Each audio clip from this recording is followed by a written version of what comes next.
Now the topic is determination of hardness by EDTA method. ठीक है, ये जो है आपका जो आप जब क्लासेस आपकी स्टार्ट होंगी तो आपका केमिस्ट्री लैब में फर्स्ट एक्सपेरिमेंट है और वैसे भी बहुत इम्पॉर्टेंट है क्योंकि इससे पहले आपने पढ़ा हुआ है कि हार्डनेस क्या होती है, किस वजह से होती है, क्या रीज़न है उसके, कितने टाइप्स की होती हैं, ठीक है। और एक नॉर्मल वाटर जो हम डोमेस्टिक पर्पस या ड्रिंकिंग पर्पस के लिए यूज़ करते हैं उसमें वाटर की हार्डनेस कितनी होनी चाहिए। मैंने कितनी बताई थी आपको हार्डनेस वाटर में, नॉर्मल जो डोमेस्टिक पर्पस के लिए यूज़ करते हैं उसमें हार्डनेस कितनी होनी चाहिए, कितनी बताई थी मैंने आपको? 100 to 150। ओके, 100 to 150, ठीक है। तो Yes, अब यहाँ पे हम जो है आपके घर में कौन सा वाटर सप्लाई हो रहा है और उसकी हार्डनेस कितनी है वो आप कैसे डिटरमाइन करोगे। तो उसके लिए जो आपका ये है determination of hardness by EDTA method, it is a best method for the determination, क्योंकि इस मेथड में क्या होता है कि हमें बिल्कुल एक्यूरेट रिजल्ट मिलता है। मतलब जो भी वाटर सप्लाई हो रहा है उसकी हार्डनेस कितनी है वो हम कंप्लीटली डिफाइन कर सकते हैं इससे, ठीक है।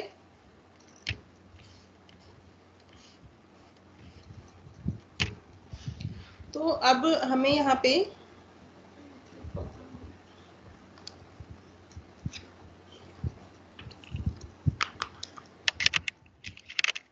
just a minute. So it is a most important and accurate method to determine the hardness of water. क्यों accurate और मेथड है या इम्पोर्टेंट मेथड है? क्योंकि यहाँ पे हम EDTA यूज़ कर रहे हैं। EDTA क्या होता है? It is a ethylene diamine tetra acetic acid, यानी ये एक वीक एसिड है, बट जब आप इस EDTA को वाटर में ऐड करते हो तो ये EDTA क्या होता है, आयोनाइज हो करके वाटर में प्रेजेंट हार्डनेस कॉजिंग आयंस, यानी हार्डनेस कॉजिंग आयंस कौन से प्रेजेंट होते हैं? कैल्शियम एंड मैग्नीशियम आयंस, ठीक है। तो ये हार्डनेस कॉजिंग आयंस के साथ एक स्ट्रॉन्ग कॉम्प्लेक्स फॉर्म करता है, ठीक है। यानी इसको क्या करेगा, इनके साथ 6 डायरेक्शन से ये बाइंड करके कैल्शियम और मैग्नीशियम आयंस को एक स्ट्रॉन्ग कॉम्प्लेक्स फॉर्म करता है इन बेसिक मीडियम। बेसिक मीडियम का मतलब क्या है कि जो पीएच होगा वाटर का वो 9 से 10 के बीच में होता है। यानी अगर आपके वाटर का पीएच आपने 9 से 10 पे मेंटेन किया हुआ है तो उस पीएच रेंज में ये जो EDTA है वो हार्डनेस कॉजिंग आयन यानी कैल्शियम और मैग्नीशियम के साथ एक स्ट्रॉन्ग कॉम्प्लेक्स फॉर्म करेगा। That's why this method is also called complexometric titration method. Complexometric का मतलब है it forms a strong complex with calcium and magnesium ions present in water, ठीक है। बट यहाँ पे EDTA जो हम यूज कर रहे हैं वो प्योर EDTA यूज नहीं कर रहे हैं। प्योर EDTA यूज क्यों नहीं कर रहे हो आप? मैंने लास्ट लेक्चर में भी बताया था कि EDTA क्या है, हमारा वीक एसिड है और वीक एसिड की प्रॉपर्टी क्या होती है कि जब आप इसे वाटर में डालोगे तो ये कंप्लीटली आयोनाइज नहीं होगा, है ना। और जब तक ये कंप्लीटली आयोनाइज नहीं होगा, पार्शियली आयोनाइज होगा, तो ये कंप्लीट आयोनाइज नहीं हो रहा तो कैल्शियम और मैग्नीशियम के साथ कॉम्प्लेक्स फॉर्म नहीं कर सकता। तो हम क्या करेंगे, EDTA का सॉल्ट फॉर्म करेंगे। तो हम यहाँ पे लेंगे die sodium salt of EDTA। किसी भी वीक एसिड या वीक बेस का जो सॉल्ट होता है वो स्ट्रॉन्ग सॉल्ट होता है। तो जब आप इस EDTA को वाटर में डालोगे तो अब ये क्योंकि आपने सॉल्ट यूज किया है तो ये कंप्लीटली आयोनाइज हो जाएगा और कंप्लीटली आयोनाइज होने के बाद इसका जो नेगेटिवली चार्ज आयन होगा, यानी दो पार्ट में आयोनाइज होगा, पॉजिटिव और नेगेटिव। तो जो नेगेटिव पार्ट होगा वो एक स्ट्रॉन्ग चिलेटिंग आयन के फॉर्म में होता है, वो आगे मैं आपको बताऊंगी कैसे होगा। वो जो चिलेटिंग आयन है वो एक हेक्साडेंटेड लिगेंड होता है जो कि कैल्शियम और मैग्नीशियम को 6 डायरेक्शन से बाउंड करके एक केज लाइक स्ट्रक्चर बनाता है। जैसे केज के अंदर, पिंजरे के अंदर हमने कैल्शियम और मैग्नीशियम को रख दिया और उसको बिल्कुल पैक कर दिया, तो एक strong complex cage like structure form होगा और हम इजिली हार्डनेस डिटरमाइन कर लेते हैं, ठीक है। और इसमें क्योंकि ये एक टाइट्रेशन है तो टाइट्रेशन जो है volumetric titration without indicator complete नहीं हो सकता, ठीक है। तो यहाँ पे जो हम इंडिकेटर यूज कर रहे हैं that is eriochrome black T. Eriochrome black T, ये जो टी है, टी स्टैंड्स फॉर टॉक्सिक, ठीक है।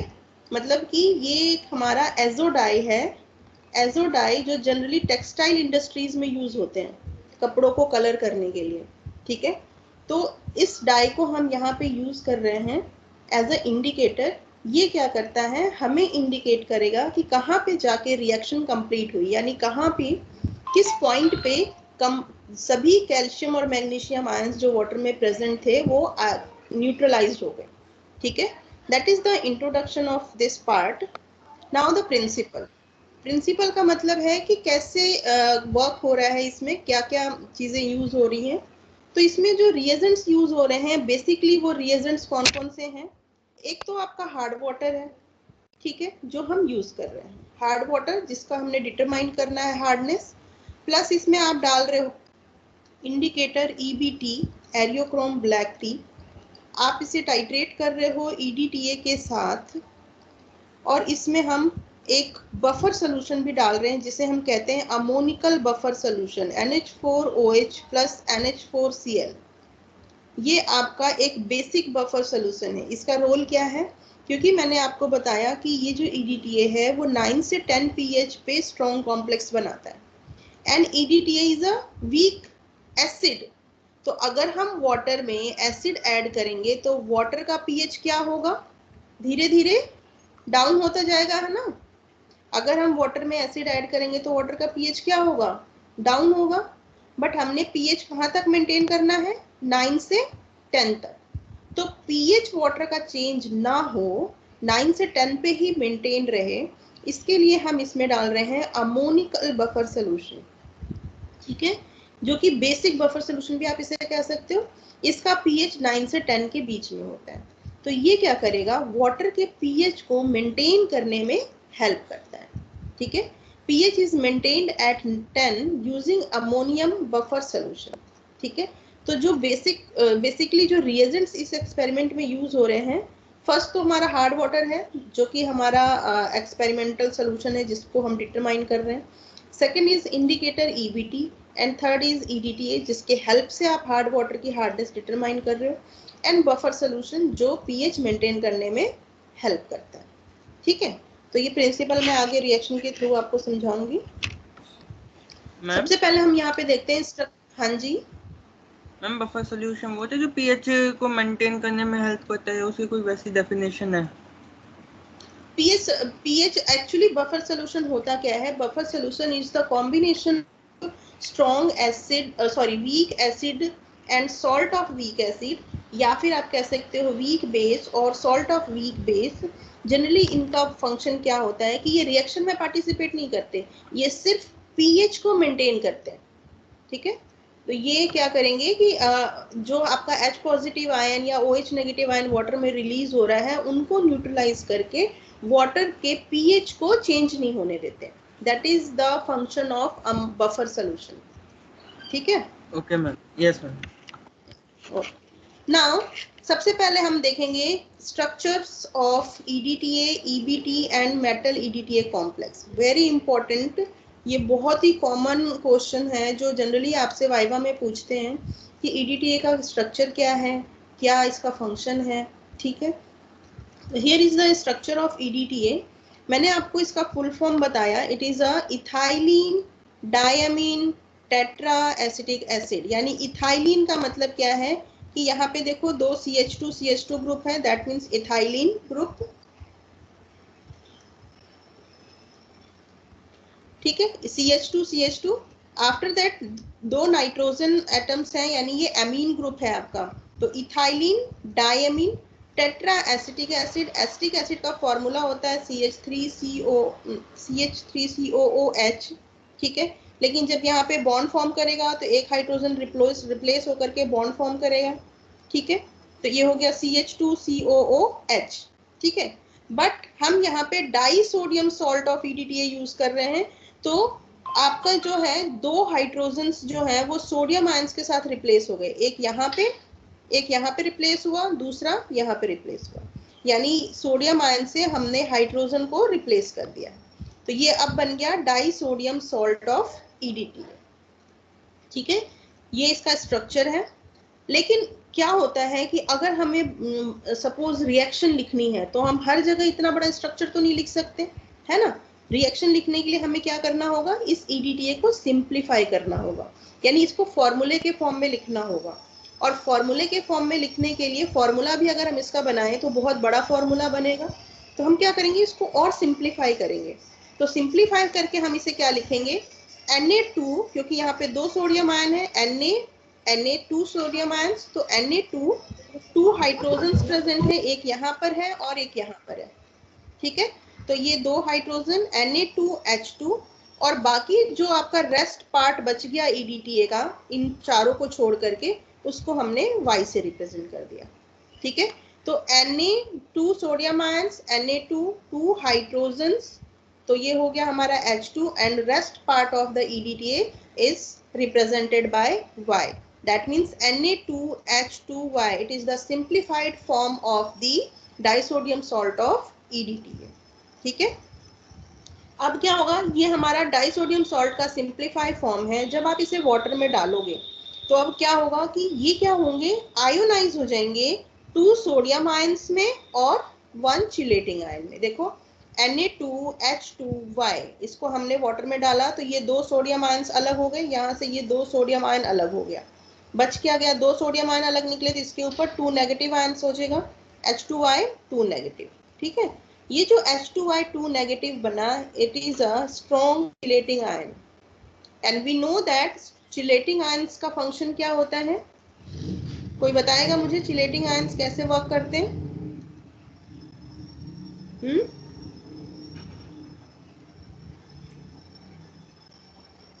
चिलेटिंग आयन जनरली लिगेंड्स होते हैं, ठीक है। और ये जो चिलेटिंग आयन है ये हेक्साडेंटेट लिगेंड है। हेक्साडेंटेट का मतलब क्या है, हेक्सा मीन्स 6 एंड डेंटेट मतलब 6 डायरेक्शन से ये किसी भी मेटल आयंस को बाइंड कर सकते हैं, ठीक है। लिगेंड्स क्या होते हैं, एनीवन कोई बता सकता है लिगेंड क्या होते हैं? लिगेंड, मेरी आवाज आ रही है ना आप लोगों के पास? Hello, yes ma'am. लिगेंड क्या होता है बताओ?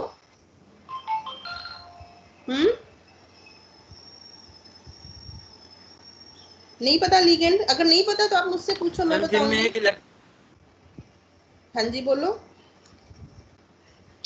देखो मैं बताती हूँ लिगेंड क्या है। लिगेंड कोई भी डोनर होता है। हाँ, लिगेंड आपका कोई भी एटम, मॉलिक्यूल या आयन हो सकता है जो कि जो lone pair of electron donate कर सके, ठीक है। तो लिगेंड्स ऐसे एटम, मॉलिक्यूल या आयंस होते हैं जो लोन पेयर ऑफ इलेक्ट्रॉन्स को डोनेट कर सकते हैं, ठीक है। तो यहाँ पे आपका 6 डायरेक्शन से बाइंड कर रहा है, दैट मीन्स कि इसके पास 6 लोन पेयर ऑफ इलेक्ट्रॉन्स हैं जो ये डोनेट कर सकता है। तो देखो यहाँ पे ये है हमारा आपका 3 डायमेंशनल स्ट्रक्चर ऑफ EDTA। इसमें देखो यहाँ पे मिडिल में जो ग्रे कलर के आपको बॉल्स नजर आ रहे हैं, आपको स्ट्रक्चर नजर आ रहा है? स्ट्रक्चर नजर आ रहा है आप लोग को? ठीक है। ये जो ग्रे कलर की बॉल आपको नजर आ रही है, ये आपके क्या है, कार्बन एटम्स हैं, CH2 ग्रुप है। CH2 ethylene. ये ब्लू बॉल जो है आपका वो है नाइट्रोजन यानी एमीन ग्रुप, ठीक है। इथाइलिन, डायमीन, और उसके बाद इसके साथ 4 एसीटेट ग्रुप अटैच्ड हैं। एक आपका ये रहा, दूसरा यहाँ पर है, तीसरा यहाँ पे है और चौथा ये बैक साइड पे है, ठीक है, इस तरह से।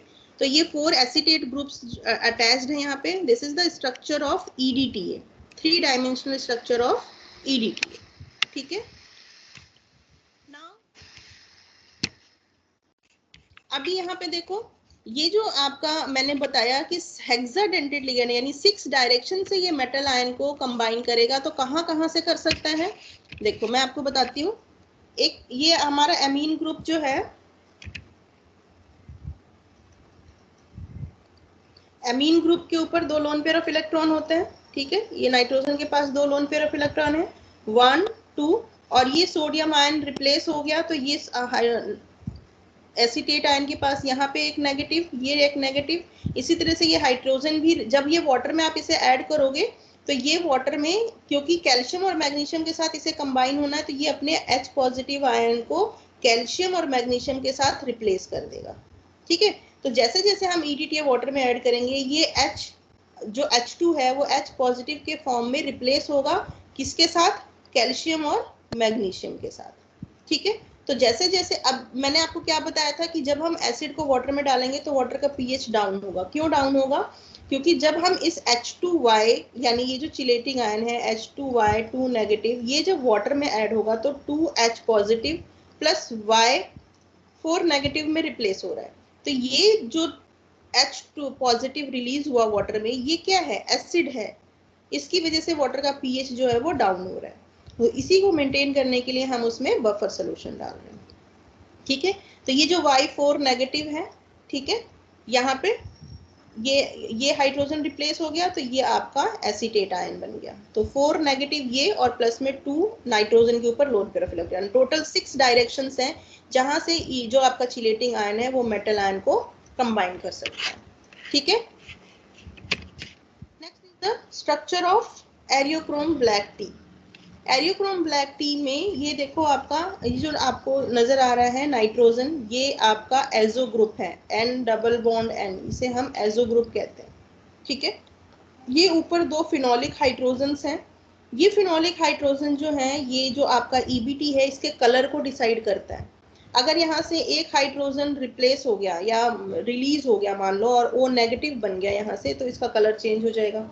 अगर दोनों हाइड्रोजन रिलीज हो गए 2 नेगेटिव आयन बन गया तो इसका कलर कुछ और होगा। अगर दोनों हाइड्रोजन प्रेजेंट हैं तो कलर कुछ और होगा।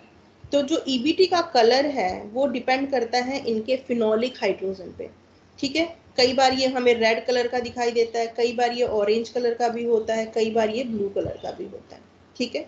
और जैसे जैसे इनका कलर चेंज होता है उसी के अकॉर्डिंग इनका पीएच भी होता है, ठीक है। तो हम यहाँ पे जो EBT यूज करेंगे वो ब्लू EBT यूज करेंगे, ब्लू इंडिकेटर। इस टाइम पे इनका जो पीएच होता है वो 9 से 10 होता है, ठीक है।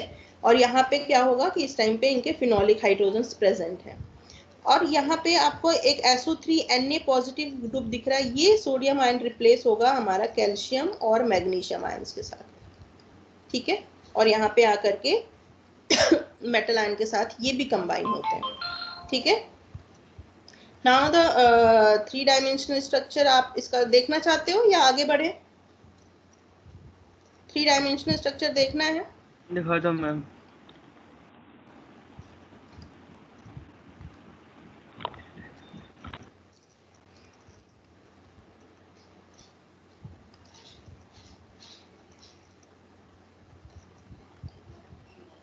ये देखो बीच में आपका ब्लू कलर के जो बॉल्स हैं ये आप डबल बॉन्ड नाइट्रोजन के हैं, दैट मीन्स ये एजो ग्रुप है आपका ये, ठीक है।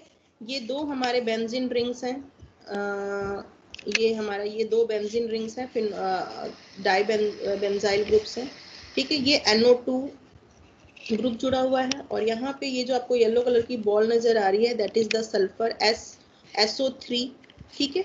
और ये हमारे 2 फिनोलिक हाइड्रोजन हैं। ये जो रेड बॉल्स नजर आ रहे हैं ये हमारे 2 फिनोलिक हाइड्रोजन हैं और ये SO3 ये आपका sulphur, yellow ball sulphur and ये जो रेड बॉल है ये ऑक्सीजन, ठीक है। तो ये और ये जो छोटे छोटे व्हाइट कलर की बॉल्स नजर आ रहे हैं ये सारे हाइड्रोजन हैं। तो this is the 3 dimensional structure of EBT, ठीक है। इसको आप इस तरह से रोटेट करके देख सकते हो कि ये किस तरह से स्पेस में आप इसको आइडेंटिफाई कर सकते हो, 3 डायमेंशनल स्ट्रक्चर, ठीक है। Representation of EBT in 3 dimensional way. Now तो यहाँ पे जो हमने EBT यूज किया है वो ब्लू EBT यूज किया है, ब्लू इंडिकेटर कहते हैं इसे, ठीक है। अब यहाँ पे आ जाओ structure of metal EDTA complex. मैंने आपको क्या बताया कि जो EDTA है वो 6 डायरेक्शन से मेटल को बाइंड करके केज लाइक स्ट्रक्चर बनाता है। देखो यहाँ पे क्या हो रहा है कि आपका ये है मेटल आयन। मेटल आयन आपका कुछ भी हो सकता, कोई भी हो सकता है, यानी कैल्शियम आयन भी हो सकता है और मैग्नीशियम आयन्स भी हो सकते हैं, ठीक है। तो ये मेटल आयन है और इसको 6 डायरेक्शन से, 2 नाइट्रोजन, इनके पास लोन पेयर ऑफ इलेक्ट्रॉन्स हैं, amine group and 4 acetate groups, ये नेगेटिव, यहाँ नेगेटिव, ये नेगेटिव और ये। तो टोटल 6 डायरेक्शन से इसने मेटल को बाइंड करके एक पिंजरे के अंदर जैसे पैक कर देते हैं वैसे इसने इसको पैक कर दिया है, ठीक है। और ये जो स्ट्रक्चर बनता है ये बहुत ही स्ट्रॉन्ग स्ट्रक्चर फॉर्म होता है, ठीक है। इसी का 3 डायमेंशनल स्ट्रक्चर यहाँ पे मैंने ड्रॉ किया, पिक्चर पेस्ट की हुई है, देख सकते हो आप। यहाँ जो ऑरेंज कलर की बॉल आपको नजर आ रही है ऑरेंज बॉल नजर आ रही है, ये आपका मेटल है और ये सारे आपके EDTA के स्ट्रक्चर्स हैं, ठीक है। अब थ्योरी, सबसे इम्पोर्टेंट चीज जो आपको पता होना चाहिए, जो अभी स्टार्टिंग में मैंने आपको प्रिंसिपल बताया था। देखो इसमें सबसे पहले क्या होता है, सबसे पहले ये मैंने यहाँ पे कॉनिकल फ्लास्क लिया है और ये आपका ब्यूरेट है, ठीक है। हम हमेशा ब्यूरेट में वो सैंपल लेते हैं जिसके हेल्प से आपने टेस्टिंग सोल्यूशन को डिटरमाइन करना है, ठीक है। तो ब्यूरेट में हम यहाँ पे क्या लेंगे, क्या लेंगे, EDTA, ठीक है। क्यों, क्योंकि EDTA के हेल्प से हम हार्ड वाटर को डिटरमाइन कर रहे हैं। कॉनिकल फ्लास्क में हमने लिया है हार्ड वाटर, ठीक है। कॉनिकल फ्लास्क में आप हार्ड वाटर ले रहे हो, प्लस में आप इसमें डालोगे 2 to 3 ड्रॉप्स EBT इंडिकेटर, ठीक है। जब हमने हार्ड वाटर लिया, आप कोई भी वॉल्यूम ले सकते हो, 20 ml ले सकते हो, 30 ml ले सकते हो, 50 ml ले सकते हो, इट डिपेंड्स ऑन यू कि आप कितने ml में डिटर्मिनेशन कर रहे हो। सपोज हम स्टैंडर्ड जो है 20 ml लेके चलते हैं, 20 ml का पीपेट बहुत कॉमन होता है, जनरली यूज करते हैं। तो 20 ml हमने हार्ड वाटर ले लिया और उसमें हमने EBT इंडिकेटर डाला, ठीक है। जैसे ही हम यहाँ पे EBT इंडिकेटर डालेंगे, EBT का जो कलर है वो ब्लू है, हमने जो इंडिकेटर लिया है वो ब्लू इंडिकेटर लिया है। जैसे ही आप यहाँ हार्ड वाटर में EBT डालोगे, इसको मैंने M2 पॉजिटिव से रिप्रेजेंट किया है हार्ड वाटर को, क्योंकि हम यहाँ पे मेटल आयन को डिटरमाइन कर रहे हैं। उस टाइम पे pH हमने 9 से 10 मेंटेन करना है, तो हम EBT के साथ ही साथ इसमें डाल देंगे 5 to 6 ml buffer solution, basic buffer solution. तो जब आप ये बफर सोल्यूशन डालोगे तो pH चेंज नहीं होगा। जैसे ही आप EBT डालोगे हार्ड वाटर में, ये जो EBT है वो क्या करेगा, मेटल के साथ एक कॉम्प्लेक्स फॉर्म करेगा, वाइन रेड कलर का कंपाउंड फॉर्म करेगा, ठीक है। यहाँ देखो जो आपको सोल्यूशन दिख रहा है, हमने क्या डाला, वाटर सैंपल लिया, EBT डाला, बफर डाला, तो वाटर का कलर कैसा हो गया, वाइन रेड, बिफोर टाइट्रेशन, ठीक है। नाउ अब हम क्या करेंगे, टाइट्रेशन स्टार्ट करेंगे। हमने इतनी चीजें डाल ली, अब हम टाइट्रेशन स्टार्ट करेंगे। तो टाइट्रेशन स्टार्ट करोगे तो जैसे जैसे EDTA आप इसमें मिक्स करोगे, EDTA क्या करेगा, वाटर में प्रेजेंट मेटल आयंस के साथ स्ट्रॉन्ग कॉम्प्लेक्स फॉर्म करेगा, जो अभी पीछे हमने पढ़ा 6 डायरेक्शन से बाइंड करेगा और उसके साथ एक स्ट्रॉन्ग कॉम्प्लेक्स फॉर्म करेगा। लेकिन जो कॉम्प्लेक्स फॉर्म हुआ है वो कलरलेस होता है, उसका कोई कलर नहीं होता, इसलिए हमें सोल्यूशन में वाइन रेड कलर ही नजर आएगा, ठीक है। एट लास्ट जब सारे मेटल आयंस EDTA के साथ कंबाइन हो गए, पर हमें नहीं पता, हम फर्दर टाइट्रेशन करते जा रहे हैं, हमें नहीं पता कहाँ पे रिएक्शन कंप्लीट हो रही है। अगर जब सारे मेटल आयन EDTA के साथ कंबाइन हो गए तो अब क्या होगा, जब आप EDTA डालोगे तो अब ये EDTA क्या करेगा, यहाँ पे जो मेटल आयन EBT के साथ मिक्स हुआ था, मतलब कंपाउंड फॉर्म किया था, क्योंकि ये लेस स्टेबल है, तो ये EDTA क्या करेगा, इस मेटल आयन को एक्सट्रैक्ट करेगा EBT से और उसके साथ कॉम्प्लेक्स फॉर्म करेगा। जब ये मेटल आयन EDTA के साथ बॉन्ड फॉर्म करेगा, यानी इसके साथ कॉम्प्लेक्स फॉर्म करेगा, तो ये EBT फ्री हो गया, तो ये EBT हमें वाटर में फ्री फॉर्म में मिल गया। और हमने कौन सा EBT यूज किया था, ब्लू कलर, तो हमें जो वाटर में कलर शो होगा वो इस EBT की वजह से ब्लू कलर शो होगा, क्योंकि जो हमारा मेटल EDTA कॉम्प्लेक्स है उसका कलर तो कलरलेस है, तो हमें सोल्यूशन में कौन सा कलर नजर आ रहा है, ब्लू। किसकी वजह से, ये जो EBT हमने स्टार्टिंग में यूज किया था इंडिकेटर, वो आप फ्री फॉर्म में प्रेजेंट है। तो हमारा हमने स्टार्ट किया वाइन रेड से और हमारा कलर लास्ट में क्या आया, clear blue solution, that is the end point of the reaction.